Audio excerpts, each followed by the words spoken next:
This is the Gotrax Apex Max electric scooter. Gotrax is a name brand I'd never heard of, but you can find them at places like Walmart. The scooter itself appears to be branded as Gotrax, both on the foot pad and the top there. But if you start looking at some of the electronics, either they're more generic or they're repurposed. There's things in the display, for instance, that don't actually apply to this scooter, such as the Bluetooth indicator. The unit ships almost assembled. The handlebar is separate from the base of the scooter.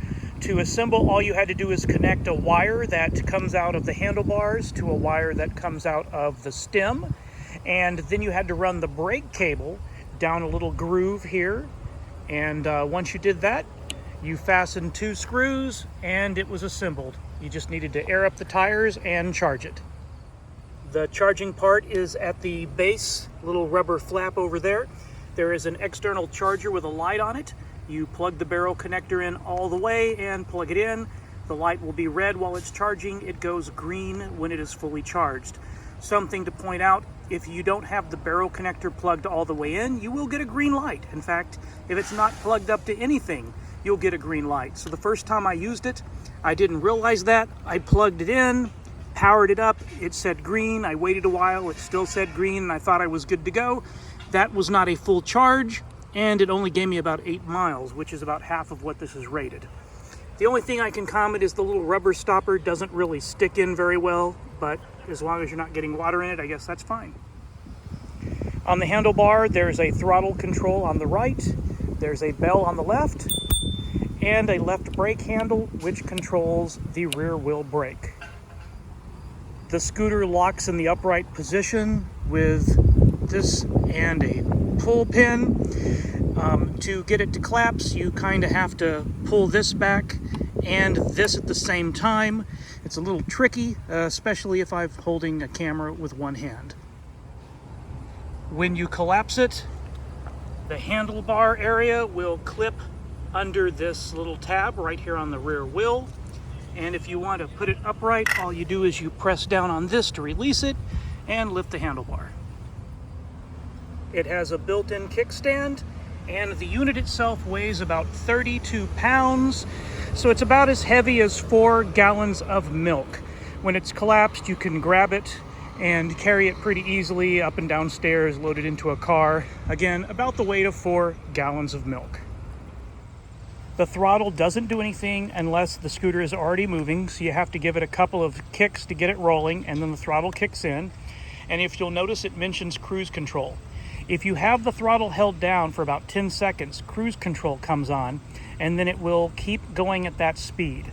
And it's not just held all the way down, even if you're just holding it still at this level. And it does appear to lock into the speed. I've had it cruising at 8 miles per hour, and if you lock it in like this, it will cruise at 15 miles per hour. And to stop cruise, you either tap the brakes or you flip this and it will shut back off. The scooter has a built-in headlight. You tap the button to turn it on and tap it again to turn it off. When the headlight is on, you will get a red brake light, and anytime you hold down the brakes, it will flash. The manual says it gets brighter. That is incorrect. And if you have the headlight off, the brake light is not on at all until you brake, and then it just flashes. There is a sticker telling you not to step on this back part.